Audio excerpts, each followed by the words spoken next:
명절을 맞이해 가지고 이렇게 조용한 부흥회를 개최할 수 있게 돼서 감사합니다. 지금 4줄 가까이 하게 하면 영등포 국민 찬송가를 부르도록 하겠습니다. 4줄 가까이 하게 하면.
야곱이 장기 일어나는 야곱이 잠기어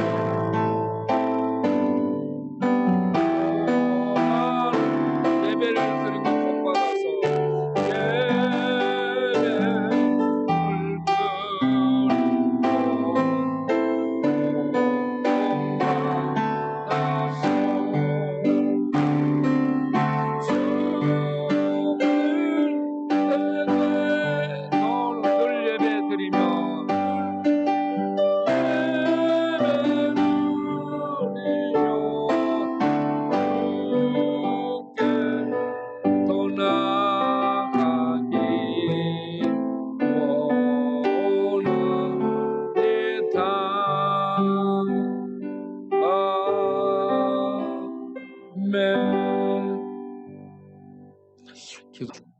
특송하실 분 나와서 특송을 한번 해보세요. 우리 선정년 목사님과 사모님 나오셔서 특송을 하도록 하겠습니다. 선정년 목사님도 옛날에 중독자였습니다. 그러다가 하나님의 은혜로 새로워졌어요. 여러분도 얼마든지 새로워질 수 있습니다. 예. 우리 목사님은 얼마나 찬양이 은혜스러운지 몰라. 예. 또 사모님하고 같이 이렇게 찬양을 하면 참, 예. 대한민국의 최고 가는 복음 같습니다. 박수로 맞이하겠습니다.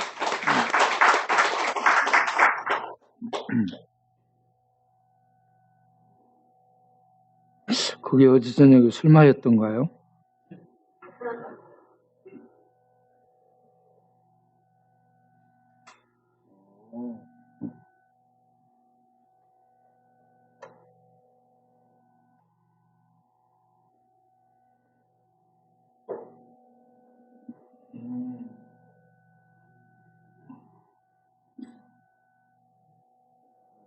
할렐루야.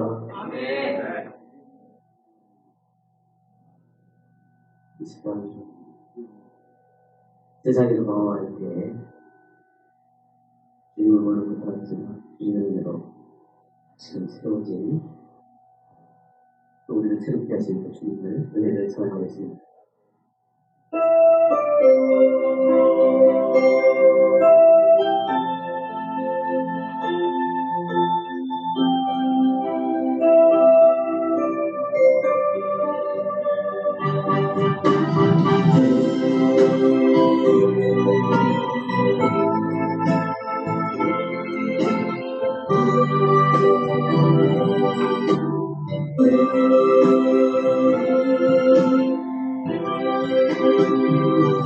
세상에 방황한 나 주님 몰랐네.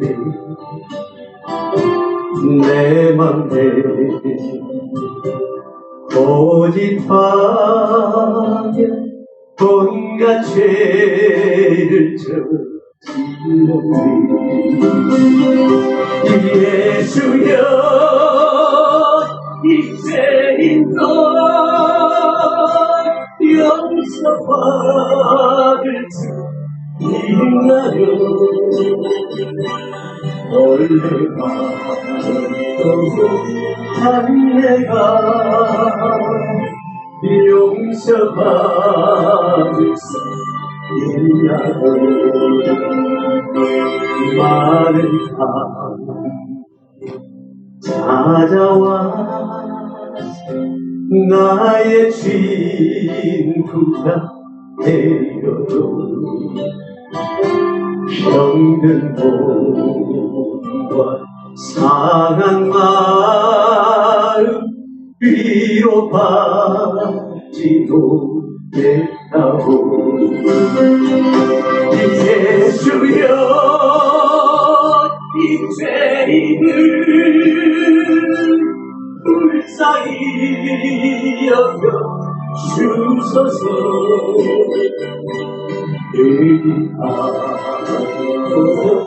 느리고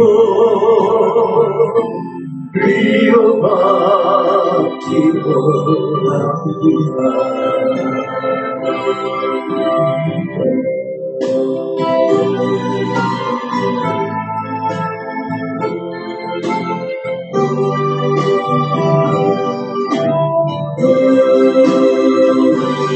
이 죄인 애통한 예수께서 들으셨네. 못 잡으나 사랑해서 나를 만지셨네. 내 주여 이 죄인이 아시는 눈물 흘립니다. 오래 두려다 이 죄를 아무 걱정 없습니다. 내 모든 두려움 이제 모두 다 벗어내 우리 주 예수께서 나와 함께 계신다고 내 주여 이체이니 무한 감사드립니다.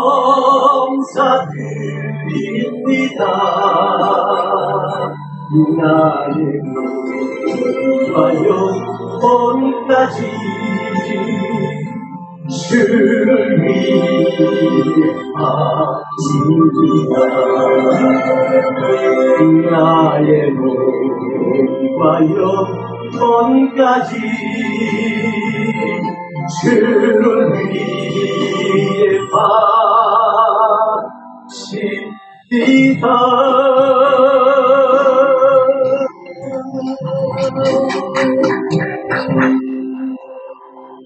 아멘. 우리 하나님의 높으신 성으로 찬양드립니다.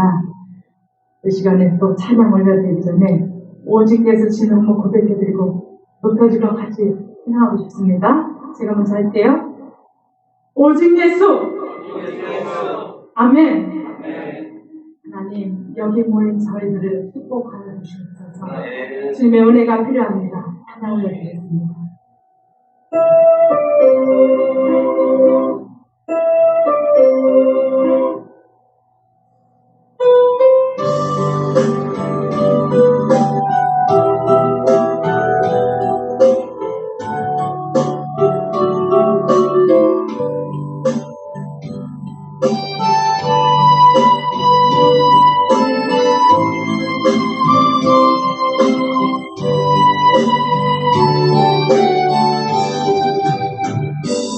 하나님 광야교의 축복하소서. 하늘에 신령한 복으로 하나님 광야교의 축복하소서. 땅에 기름진 복으로 가득히 채워주소서. 가득히 채워주소서. 주님의 사랑, 주님의 평안, 주님이 주시는 기쁨, 자손 대대로 주님의 축복 영원히 주시옵소서.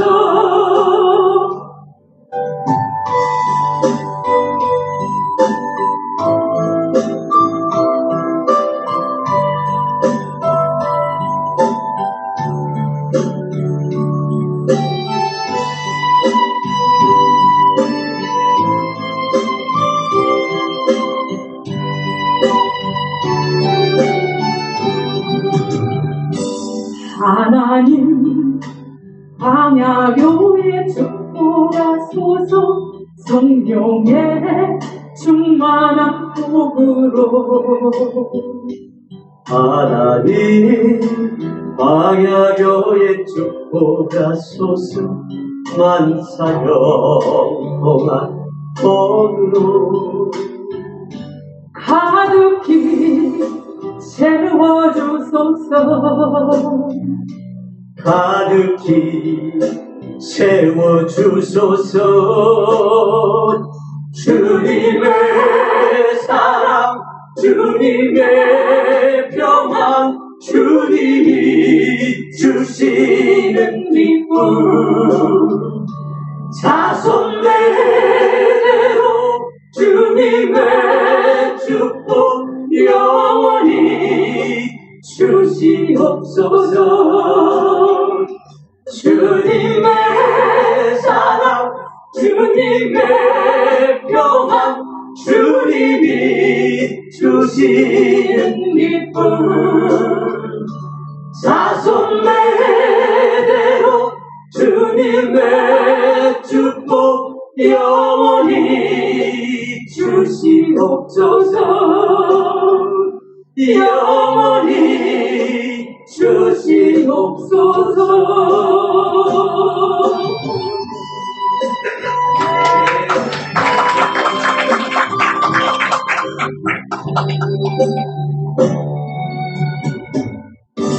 아멘. 오직 예수.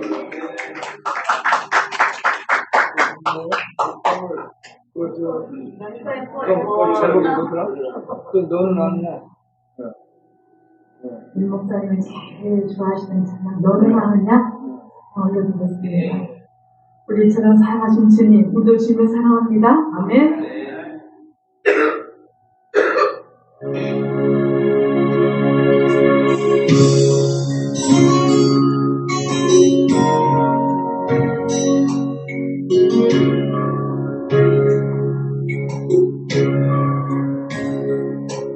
내가 너를 얼마나 사랑하는지 너는 아느냐?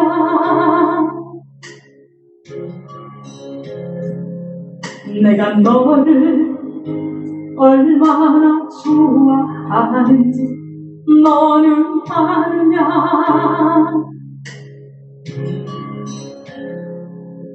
내가 너를 얼마나 기다렸는지 너는 아느냐?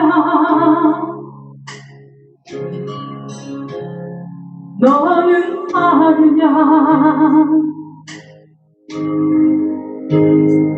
너는 아느냐?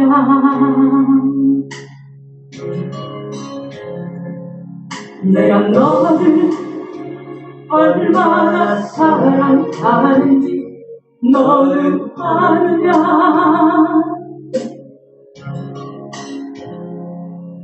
내가 너를 얼마나 좋아하는지 너는 아느냐?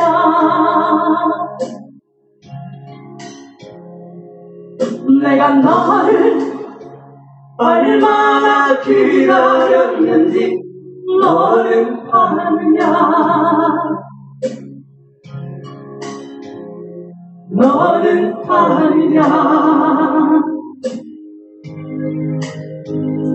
너는 아느냐?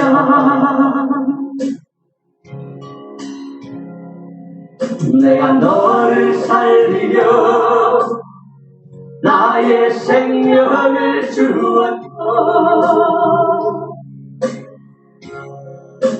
내가 너의 수치를 씻으려 나의 생명을 준 것은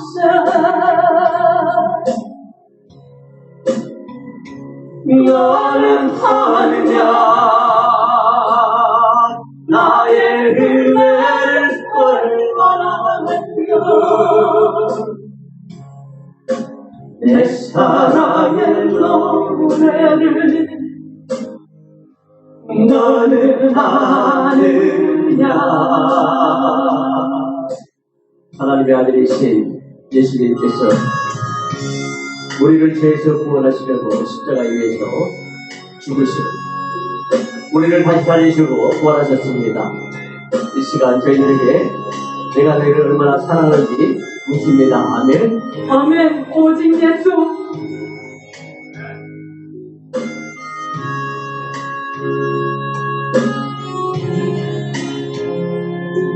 내가 너를 살리려 나의 생명을 주었고 내가 너의 수치를 씻으려 나의 생명을 준 것은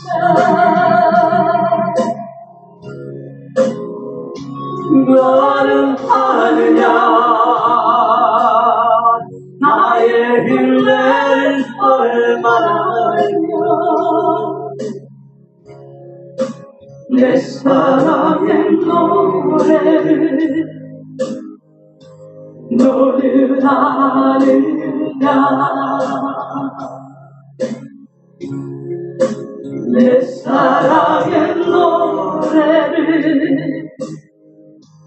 너는 아느냐. 아멘. 오직 예수.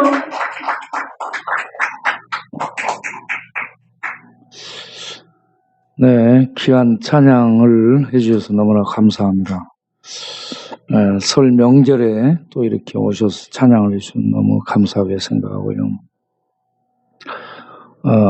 평소에도 늘 오셔서 이렇게 밖에서 전도할 때 함께 찬양도 해주시는데 우리가 다시 한번 박수를 드리겠습니다.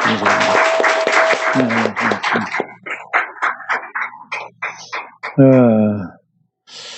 저 오늘 특별히 저 대전에서도 또 옛날에 우리 요셉원 자리에서 함께 신앙생활을 했던 우리 국화진 집사님 부부 또 가족 일동이 이렇게 올라왔어요. 그냥 오지 않고 내가 칫솔이 떨어지는지를 어떻게 알고 칫솔을 선물로 취하고 또 이렇게 좋은 것을 이렇게 대전에서 가지고 왔어요.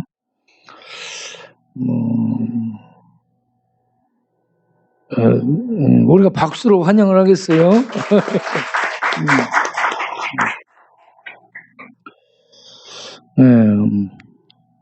오늘 우리 이 목사님, 강사 목사님은 유계선 목사님인데, 여러분 이 영국 옥스퍼드 대학에서 박사학위를 받은 목사님이에요.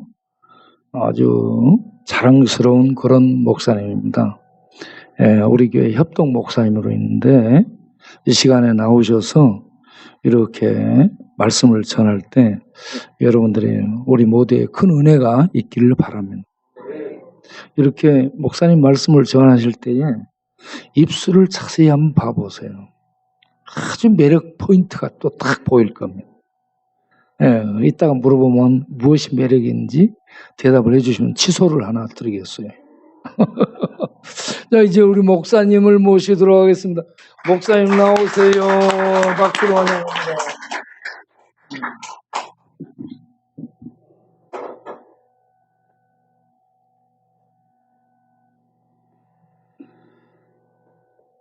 예, 반갑습니다. 지난해 뵙고 올해 처음 뵙는데요. 새해도 우리 광야교회 모든 교우들 주님의 은혜 안에서 강건하시고 또 믿음으로 승리하시기를 기원드립니다. 오늘 우리가 살펴볼 말씀을 잠깐 읽겠습니다. 야고보서 1장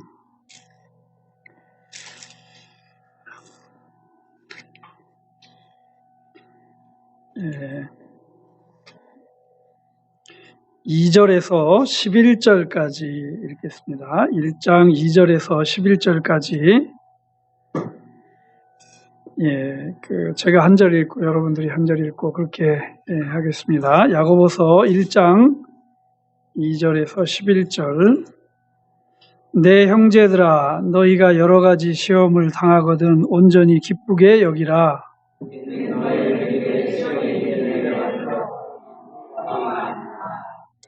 인내를 온전히 이루라. 이는 너희로 온전하고 구비하여 조금도 부족함이 없게 하려 함이라.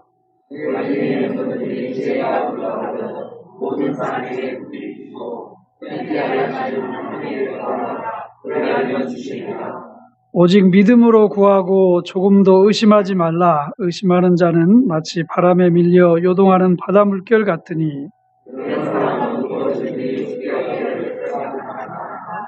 두 마음을 품어 모든 일에 정함이 없는 자로다. 부한 자는 자기의 낮아짐을 자랑할지니 이는 그가 풀의 꽃과 같이 지나감이라.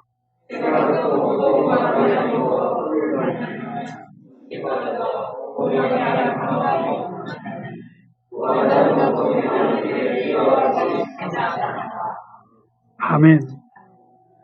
우리 광야교회가 이렇게 명절 때마다 이렇게 말씀 집회를 하는 것은 너무 성경적 것 같습니다. 이스라엘에도 전통에 보면 이 명절 때마다 그렇게 이 집회가 중심이었고, 물론 유대교가 이제 종교 유대교 중심 국가였기 때문에 그렇습니다만, 특별히 예수님께서 명절이 되면 예루살렘에 올라가셔서 하나님의 말씀을 보다 더 집중적으로 가르쳐 주신 것이 성경에 나와 있습니다. 그래서 이 광야교회가 복음을 전하는 대상도 가장 하나님이 사랑하시고 귀중히 여기시는 분들을 대상으로 하지만, 이 명절 때마다 이 말씀 집회가 있는 것은 아마 거의 유일하지 않을까. 이것 또한 가장 성경에 가까운 우리 광야교회의 좋은 전통이 아닌가, 그렇게 생각이 됩니다. 그래서 목사님은 이렇게 명절 때 찾아갈 곳도 찾아올 분도 없는 이런 분들을 언급하셨지만,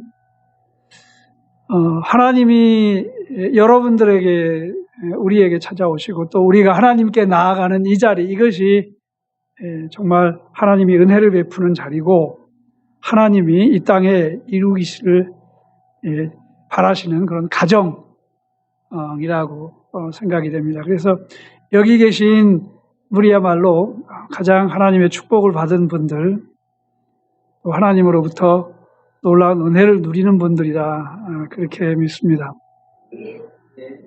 오늘 그 목사님 부부 찬양이 너무 잘하시는 것뿐만 아니고요, 너무 그 영적 깊이가 있는 우리와 소통하는 찬양이라서 제가 참 감명이 됐습니다. 저는 이 찬양을 들으면 박수를 잘 못 쳐요. 그 이유가 뭐냐면, 감히 제가 찬송을 듣고 박수칠 자격이 되지 못한다는 생각 때문이에요. 이 찬송을 들으시는 분은 하나님이고, 그래서 잘했다 못했다 아니라 제가 할 수 있는 것은 오직 아멘. 그래서 우리 여러분들도 다 아멘으로 그렇게 박수로 함께 은혜를 누리신 줄을 압니다. 이렇게 또 한 해가 가고 새해가 됐습니다.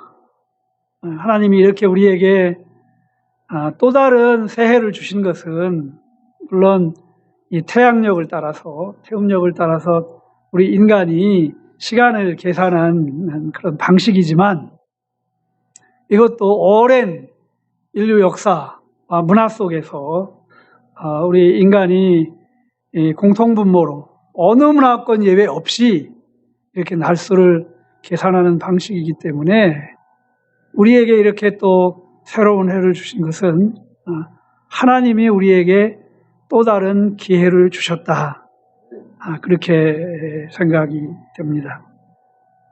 그래서 이사야서 말씀에도 보면 너희가 옛 일을 기억하지 말라, 내가 새 일을 창조하리라, 하나님께서 그렇게 말씀하셨는데, 바로 이것이 광야교회가 올해 받는 새해이기를 갈망을 합니다.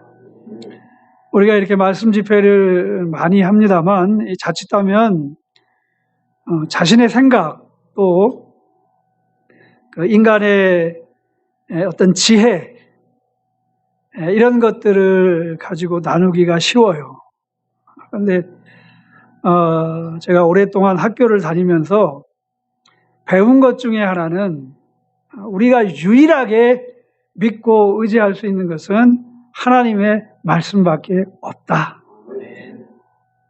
우리나라 이제 대통령 선거 시기가 돼서 뭐 이렇게 저렇게 뭐 약속하고 여기도 다녀가죠. 그런데 믿을 수 있는 분은 오직 예수님밖에는 없다.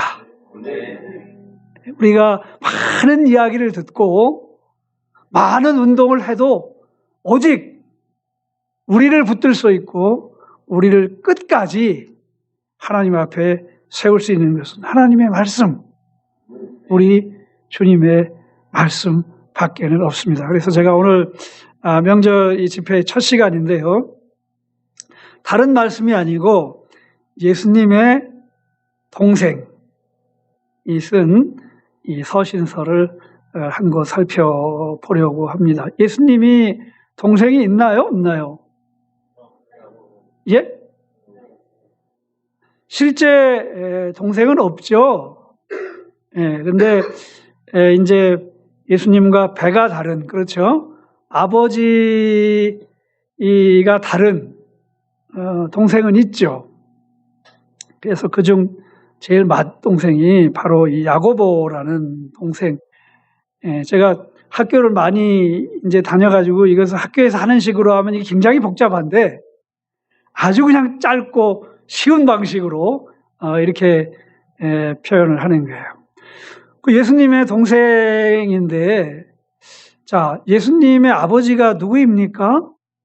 우리가 성경에서 알기를, 예? 육신의 아버지는 요셉인데, 복음서에서도 기록된 것을 보면 요셉의 아들이라는 표현도 등장하지만 마리아의 아들이라는 표현이 등장합니다. 이 얘기는 예수님이 살아계신 동안 아무도 예수님을 요셉의 아들이라고 인정하지 않았다는 것을 보여줍니다. 그 가정뿐만이 아니라 그 마을 사람들도 실제 예수님은 요셉과 마리아의 사이에서 태어난 것이 아니다. 자, 그렇다면 예수님의 삶은 어떠했으며 그 형제들은 어떻게 예수님을 대했을까요? 그것은 우리가 그렇게 어렵지 않게 유추할 수 있었습니다. 그래서 오늘 말씀의 주제가 시험인데요. 아까 시험에 대한 찬양이 나왔습니다. 그래서 야고보, 오늘 말씀을 기록한 야고보에게는 무엇이 시험이 되었는가 하면 그 형이 나하고 같은 아버지의 아들이 아니라는 것이 시험이 됐을 가능성이 매우 높습니다. 그러면 이것 말고 또 다른 시험이 뭐가 됐을까요? 오늘 본문에 보면 1장 1절에 하나님과 주 예수 그리스도의 종 야고보는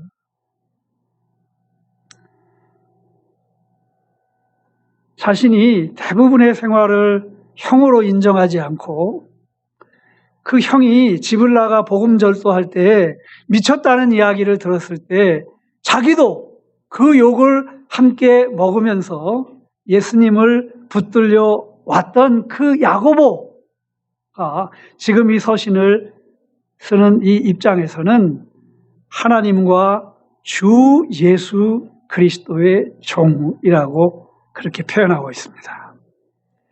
그러니까 자신의 형인 예수님이 자신과 동일한 아버지의 아들이 아니라는 것이 시험이 됐을 것이고 우리 인생살이에도 그렇습니다.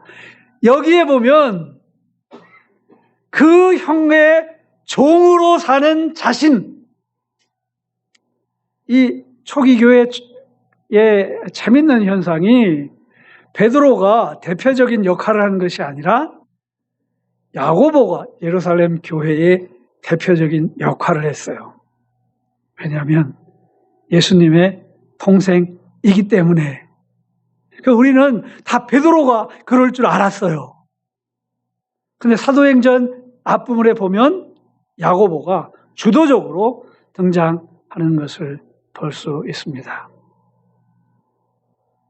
오늘 본문에 보면 주 예수 그리스도의 종이라 이 자신을 그렇게 표현하고 있습니다.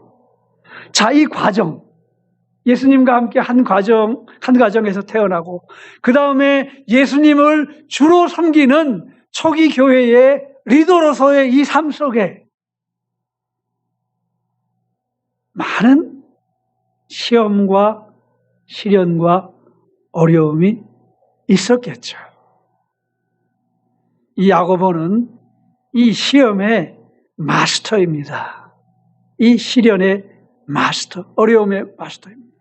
하나님이 우리에게 새로운 기회, 새로운 해를 주셨는데 이 새해가 그렇게 우리에게는 수월하지 않을 수 있습니다. 참 올해는 코로나가 다 끝날 줄 알았거든요. 그런데 델타 변이가 나오더니 이제 오미크론 변이까지 나왔고 우리 한국의 매일 감염자 수가 지금 17,000을 넘어섰으니까요. 우리가 2년이나 지속돼서 이제 감각이 무뎌져서 그렇지 이건 엄청난 일입니다. 물론 이 일이 아니라도 하나님이 우리에게 주신 새로운 기회는 그렇게 수월하지만은 않습니다. 그래서 오늘 이 시험의 마스터, 이 시련의 마스터인 야고보의 권면을 통해서 오늘 집회 첫 번째 시간은 이 한 해를 믿음으로 승리할 수 있도록 살아있는 믿음으로 발을 내딜 수 있도록 그렇게 말씀을 잠깐 살펴보려고 합니다. 자, 우리가 야고보서를 얼핏 살펴보면 그 내용들이 상관없이 나열되어 있는 것처럼 보여요. 그래서 그렇게 보시는 분들이 많이 있어요.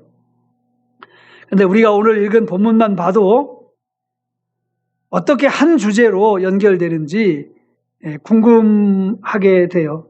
왜 9절부터 이 10절까지 갑자기 이런 말씀이 나왔는지 우리가 이해하기 쉽지 않습니다. 그러나 우리가 좀 더 자세히 살펴보면 그 주제를, 그 내용을 파악하는 것이 그렇게 어렵지 않습니다. 우리에게 이 비밀스러운 믿음의 무기를 우리에게 구비시켜 줍니다.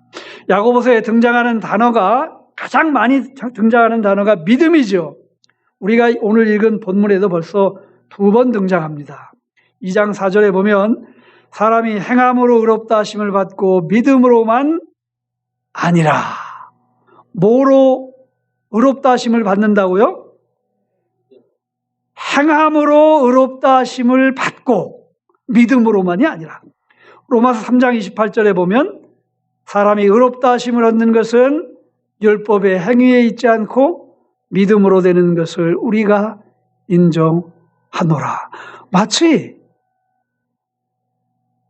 신약 성경이 마지막 사도인 사도 바울과 예루살렘의 제일 사도인 야고보가 이 구원의 길을 놓고 다투는 것처럼 보여요. 그런데 우리는 야고보는 행함을 강조하고 바울은 믿음을 강조하고 있는 것을 압니다. 야고보가 믿음을 배제하는 것이 아니고 바울이 행함을 배제하는 것이 아닙니다. 사도 바울의 가르침을 이 야고보가 온전하게 하고 있습니다. 바울의 강조는 그리스도인의 과거에 있다고 생각을 할 수 있죠. 그리스도인은 믿음으로 의롭게 된 사람입니다.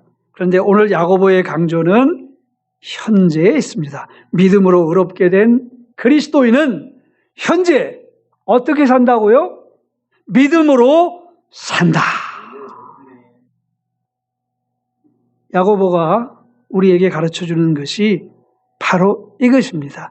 우리가 주를 믿는다고 한다면, 우리가 믿음으로 구원을 받은 사람이라고 한다면 우리는 믿음으로 산다. 바로 이 이야기를 하고 있는 것입니다. 지금 현재 믿음으로 산다. 그래서 오늘 한 해 우리 광야교회가 이 현재적인 믿음으로 살 수 있기를 축원합니다. 복음에는 하나님의 의가 나타나서 믿음으로 믿음에 이르게 하나니 기록된 바 의인은 믿음으로 말미암아 살리라 함과 같으니라. 믿음에서 믿음으로 이르게 한다는 것은 시작도 끝도 믿음이고 모든 것이 믿음으로 된다는 것입니다. 바로 그리스도인은 믿음으로 살아났고 믿음으로 살아가게 된다는 것입니다. 야고보서의 가장 큰 주제가 바로 이 믿음의 현재성입니다. 야고보의 표현대로 살아있는 믿음, 행동하는 믿음입니다. 우리 한국의 교회가 많다 하고 그리스도인이 많다 하고 목사님이 많다 이렇게 하죠. 정말 많습니다. 그런데 그 믿음이 살아있는지는 매우 의심스럽습니다. 제가 이 대통령 선거철에 목사님들이나 그리스도인들 또 교회 중책을 가지고 있는 사람들이 하는 말을 주목해서 들으니까 두 편으로 딱 날라져가지고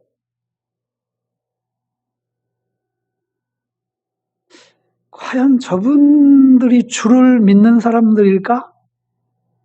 예수님을 주님으로 고백하는 사람들일까? 매우 의심스럽습니다.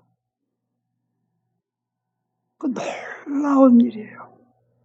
믿음으로 구원을 받은 사람들이 정말 믿음으로 살아가고 있을까? 자, 오늘 야고보는 이러한 믿음은 시련을 이기는 데 나타난다. 그게 1장에서 얘기하는 거예요. 또 2장은 다른 사람을 긍휼히 여기는 데 나타난다. 이 사람이 정말 구원을 받은 사람인지 믿는 사람인지 아는 방법은 그렇게 어려운 게 아니에요. 1장에서는 어려움을 이기는 사람, 그 사람이 바로 살아있는 믿음의 사람이다. 2장에서는 다른 사람을 긍휼히 여기는 사람, 이 사람이 살아있는 믿음의 사람입니다. 3장에는 덕을 세우고 은혜를 끼치는 말을 하는 사람, 이 사람이 살아있는 믿음의 사람이라고 가르칩니다. 그 다음에 4장에는 순종하고 복종하는 사람이 믿음의 사람이다. 그 다음에 5장에는 소유를 나누는 사람, 그 사람이 구원받은 사람이고 구원받을 사람이고 구원을 받고 있는 사람입니다. 참 공교롭게도 이 야고보서 저자가 가르쳐주는 이 믿음이 제가 보니까 광야교회에 다 있어요. 광야교회는 목사님을 비롯해서 이 어려움을 정말 믿음으로 이기는 교회예요. 그리고 어느 교회보다 사람을 긍휼히 여겨요. 그리고 말은 좀 거칠어 보입니다만 그 속에는 깊은 은혜가 들어있어요. 그 다음에 순종하고 복종합니다. 그 다음에 무엇보다 소유를 나누죠. 퍼주다가 망하겠다는 이 교회 표를 건 교회가 어디 있어요? 우리 야고보서가 살아있는 믿음, 이것을 우리에게 가르쳐주고 있는데 이 광야교회가 바로 이 믿음 위에 서 있습니다. 야고보서 전체 각 장에 그렇게 우리 광야교회가 서 있어요. 올 한 해 이 믿음 위에 더욱 든든히 서고 이 믿음 위에 더욱 충만하고 이 믿음으로 더 놀라운 주님의 역사를 이어갈 수 있기를 축원합니다. 이것이 우리의 믿음의 현재적 모습입니다. 오늘 본문에는 야고보서의 첫 번째 주제가 나오죠. 시험과 살아있는 믿음입니다. 어려움과 행동하는 믿음입니다. 곧 시험을 이기는 믿음입니다. 자, 2절에서 4절을 이제 한번 다 같이 읽어보십시다. 2절에서 4절 시작. 내 형제들아 너희가 여러 가지 시험을 당하거든 온전히 기쁘게 여기라. 이는 너희의 믿음의 시련이 인내를 만들어내는 줄 너희가 알미라. 인내를 온전히 이루라. 이는 너희로 온전하고 구비하여 조금도 부족함이 없게 하려 함이라. 시험을 말합니다. 그런데 이것은 시험이라는 말보다 시련이라는 말이 더 정확한 표현입니다. 이 야고보서가 제일 먼저 시련을 말하고 있는 이유는 왜 제일 먼저 시련을 말했을까요? 야고보서의 독자들이 지금 세계 곳곳에 흩어져 살고 있는데 이것이 시련이기 때문입니다.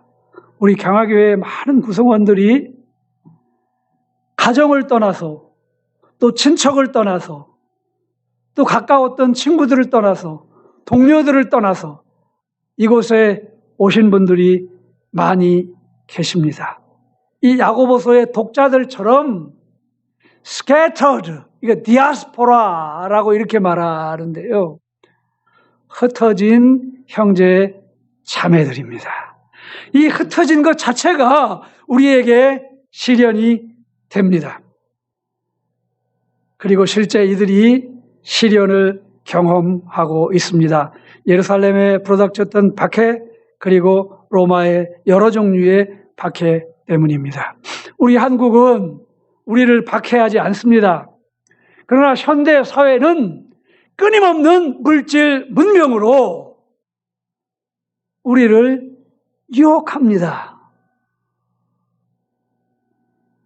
특별히 이 자본주의 이 교회의 특징을 그대로 다 가지고 있는 이 우리 한국의 교회가 가장 많은 이 시험을 당합니다. 저도 노회 활동을 하는데요. 우리 노회에 보면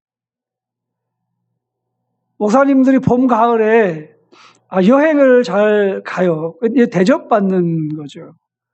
근데 가면 너무나 잘 드셔요. 그래서 이제 성도들이 목사님들을 잘 대접하는 것은 좋지만 이게 습관이 되다 보니까 그렇게 좋은 곳에 가고 맛있는 거를 드시고 그래서 입이 상당히 그 고급들이 되셨고 그래서 맛있는 곳들을 다 알고 계셔요. 이게 자본주의 교회의 사실은 이게 시험이 됩니다. 시련이 되고요. 자, 헬라어 원문을 보면 여기서 말하는 시험은 아주 포괄적이고 광범위한 용어입니다. 그래서 우리가 매일매일 일상생활에서 만나는 어려움들을 말합니다. 그래서 야고보서 제1장 처음에는 살아있는 믿음은 우리가 일상생활 가운데 만나는 어려움들을 이기는 데 나타난다. 이렇게 말하고 있는 것입니다. 생활이 염려되고 앞으로 나아갈 길이 보이지 않고 병 때문에 삶의 의지가 꺾인 그런 어려움들입니다.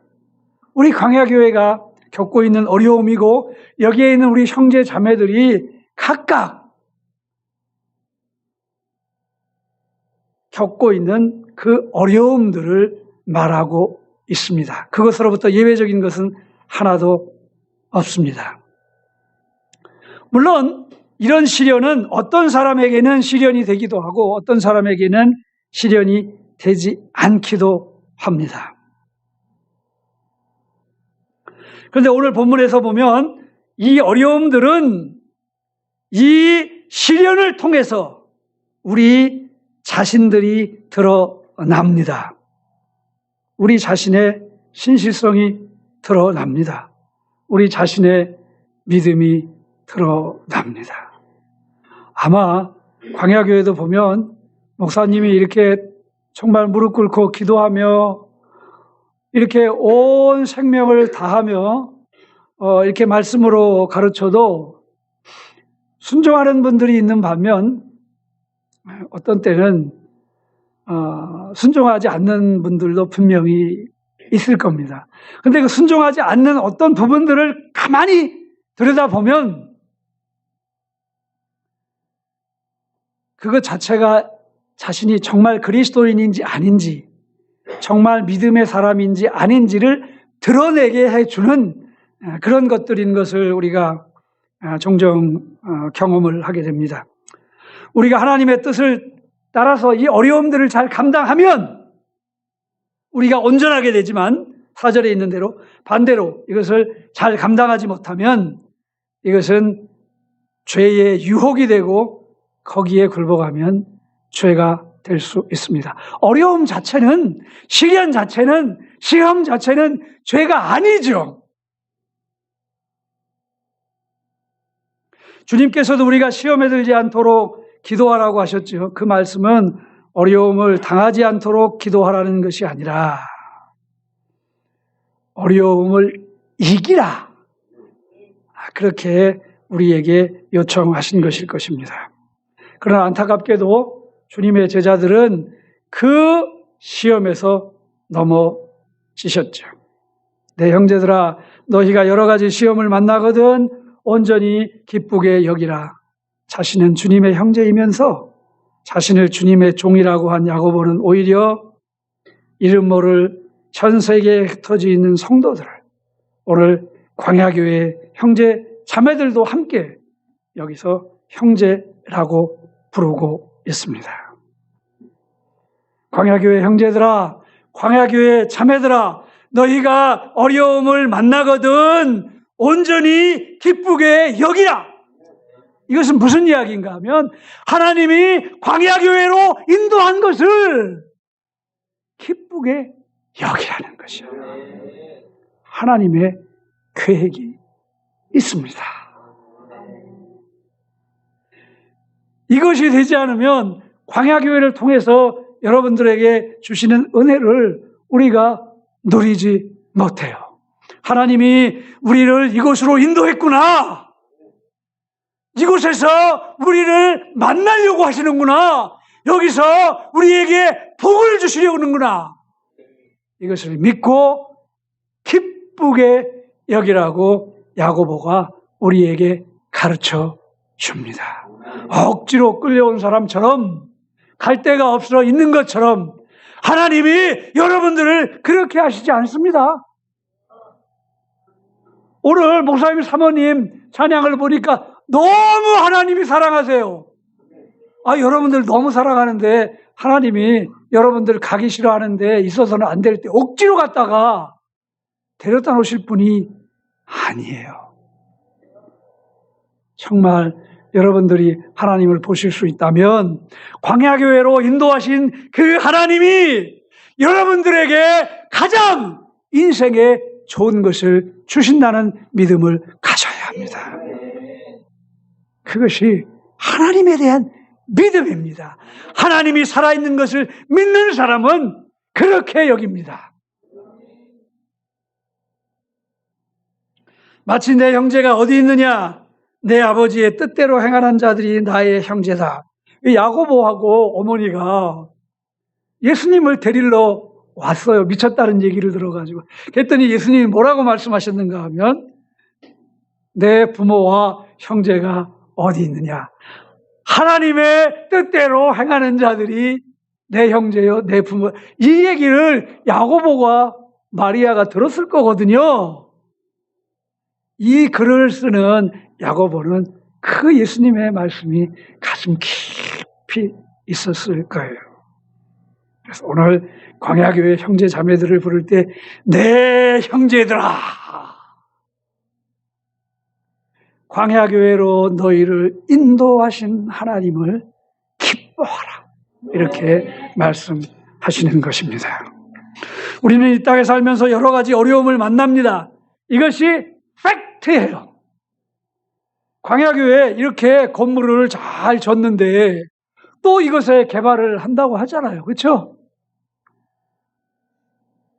우리가 이 땅에 살기 때문에 그렇고 하나님께서 가만히 계시는 분이 아니기 때문에 그렇습니다. 여기 흩어진 12지파는 유대인들의 박해가 시험이 됐고 이방인들도 그리스도 안에서 형제로 받아들여야 되는 것 때문에 시련이 되었습니다. 어려움은 시험은 정상입니다. 성경은 어느 한 곳에서도 그리스도인이 어려움을 당하지 않는다, 교회가 시험을 겪지 않는다고 말하지 않습니다. 오히려 당한다, 더 많이 당한다고 말합니다. 아브라함이 당했고 우리 주님께서 당하셨습니다. 죽음과 같은 것들이죠. 우리가 시련에 놀랄 것이 아니다, 당황할 것이 아니다, 절망할 것이 아니다, 이상하게 여길 것도 아니다, 죄에 대한 심판도 아니다. 이것은 누구에게나 있는 것이고 언제나 있는 것이다. 우리가 사람이기 때문에 그렇고 하나님이 계시기 때문에 그렇다는 것입니다.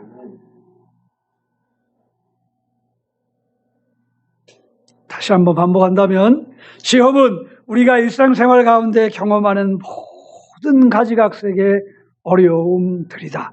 객관적인 사건만이 아니라 주관적인 감정까지 말입니다. 그리고 우리 모든 사람들은 이 시련을 만나게 된다. 우리 그리스도인들도 역시 그렇다. 우리 주님이 이 어려움을 우리에게 만나게 하신다면 이 어려움을 통해서 고생해라, 망하라, 이렇게 해주실까요?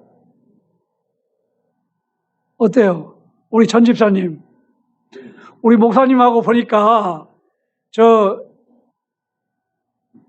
거기 강화도 고려산이에요?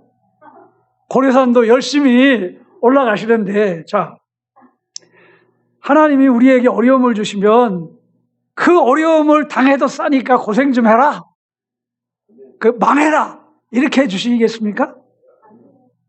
그럴 하나님이 아니죠. 그럴 하나님이 아닙니다. 오늘 본문은 그것을 가르쳐 줍니다. 14절에 보면 욕심 때문에 그렇다, 우리의 잘못 때문에 생기는 경우, 어려움을 겪는 경우가 있다. 근데 그것을 한마디로 욕심이라고 정의를 했습니다. 육체적, 이기적, 불법적 욕심입니다. 그 다음에 다른 이유는 우리의 욕심이 아니더라도, 우리가 도무지 아무런 이유를 찾을 수 없는 경우일지라도 하나님이 우리를 온전하게 하시기 위해서 이 어려움을 주신다 했습니다. 이 두 경우입니다. 하나는 우리의 욕심 때문이다. 다른 하나는 우리 하나님이 우리가 구하는 것보다 더 좋은 것을 주시기 위해서 그렇다. 저희 큰아이가 어쩌다 보니까 이제 외국에서 키웠으니까 외교관이 되고 싶어 해요. 그래서 한국에서 대학원까지 외교학을 전공하고 이제 유엔에 인턴으로 갔는데, 처음으로 간 나라가 너무 못 사는 나라야. 아프리카에서 제일 못 사는 루안다.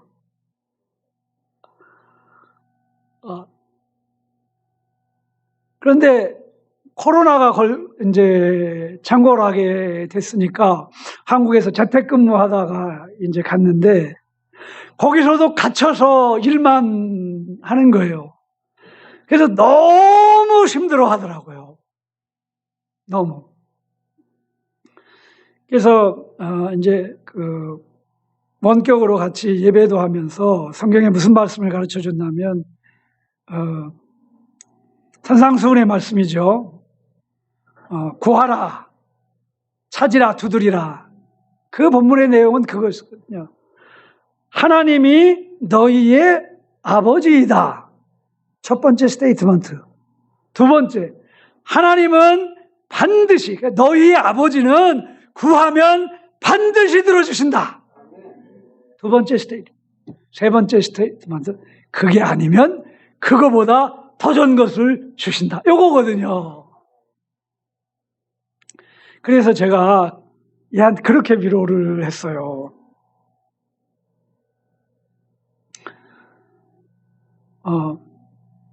유엔에 가서 일하면 아주 영광스러울 줄만 알았는데 처음 가는 것이 너무 힘든 것이었어요. 그래서 하나님이 우리 기도하는 것을 반드시 들으시고 그거보다 더 좋은 것을 주신다. 예수님이 약속하셨다. 그래서 기도하자. 그래서 다음에는 어디를 가고 싶으냐?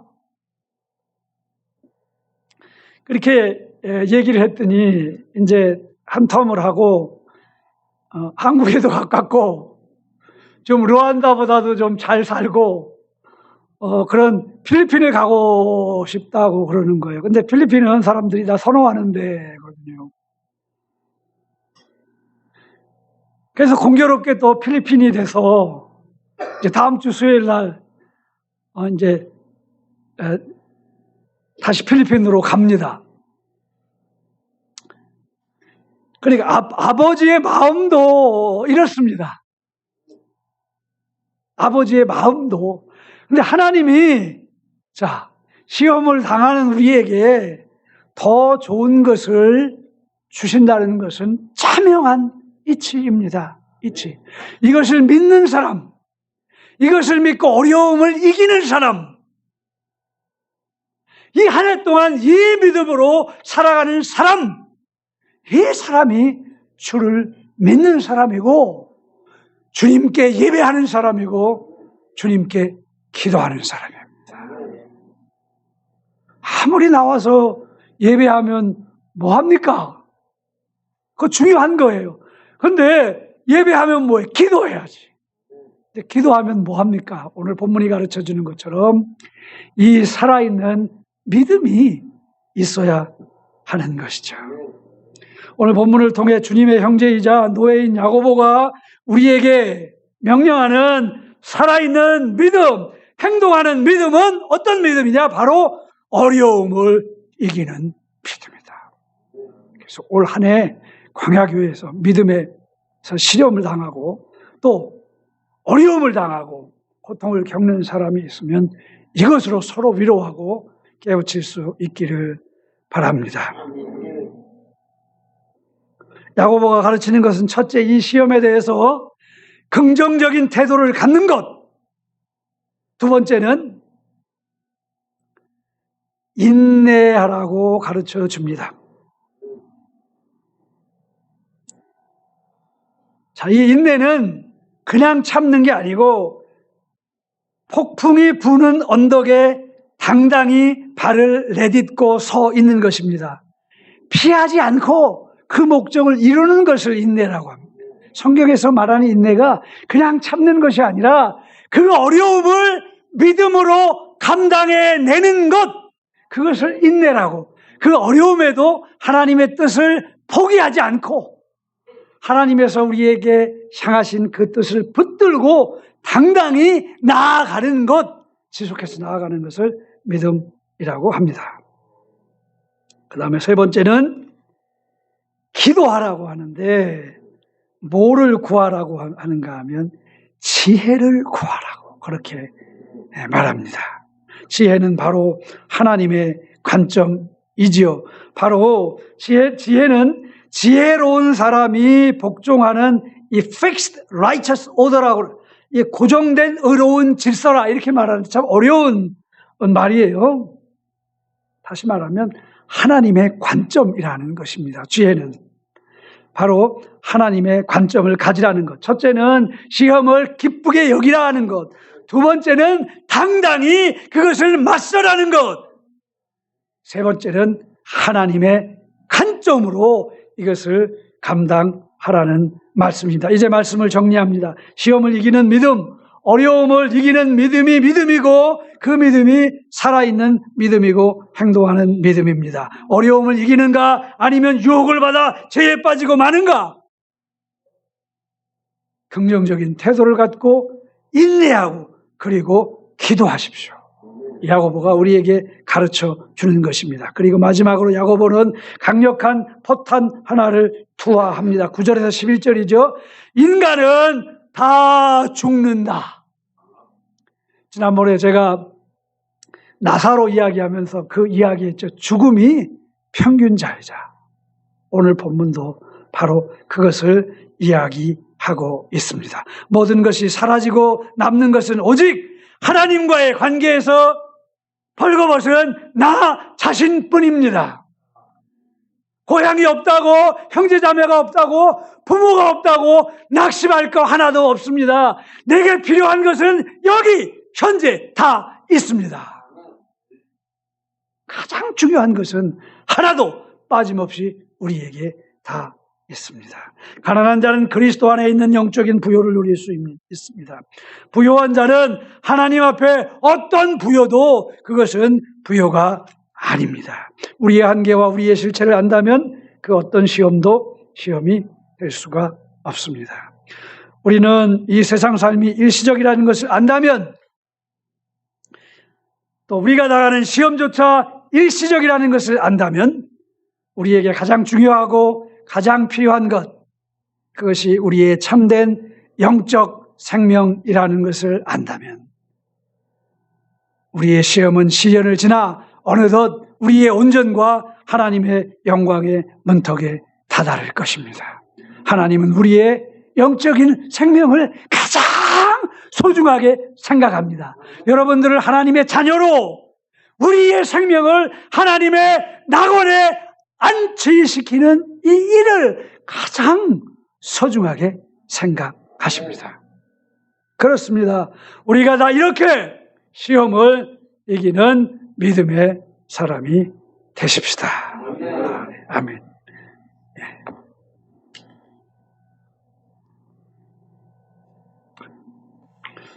하나님 아버지, 우리에게 새로운 한 해 또 새로운 기회를 주신 것 감사합니다. 명절 기간 우리가 하나님께 예배하며 하나님의 말씀에 집중하며 기도하게 해주셔서 감사드립니다. 이 추운 계절 새로운 코로나 변이가 창궐하는 이때도 하나님이 우리의 하나님이시고 이 시험, 이 시련, 이 어려움의 배후에도 하나님이 계심을 감사드립니다. 우리는 이 시련과 어려움에 좌절하지 않고 당당히 맞서라는 주님의 말씀을 순종하기를 원합니다. 이 시련과 어려움에 대한 하나님의 계획은 우리의 온전과 주님의 영광이라는 것을 믿습니다. 주님, 우리가 만나는 모든 어려움들에 대하여 우리가 하나님의 관점과 하나님의 태도로 담대히 맞설 수 있게 하여 주옵소서. 인내와 기도로 우리의 믿음이 살아있음을 증명하게 하여 주옵소서. 살아있는 믿음, 행동하는 믿음이라야 믿음이고 구원에 이르는 믿음임을 알고 우리가 이 온전한 믿음을 구비하게 하여 주옵소서. 이 한 해 동안 우리 강야교회에 살아있는 믿음이 역사하는 복을 주시기를 원합니다. 아무도 해내지 못하는 믿음의 영적 승리를 올해도 거두게 하여 주옵소서. 주여, 일꾼들을 보호하시고 더 큰 능력을 주시며 매일매일 새심을 공급하여 주옵소서. 이 광야에 나온 주의 백성들에게 안식과 새 도전을 주시옵소서. 계속되는 집회에도 우리 주님의 큰 팔을 나타내 보여 주옵소서. 승리의 주님, 우리 주님 예수 그리스도의 이름으로 기도드리옵나이다. 아멘.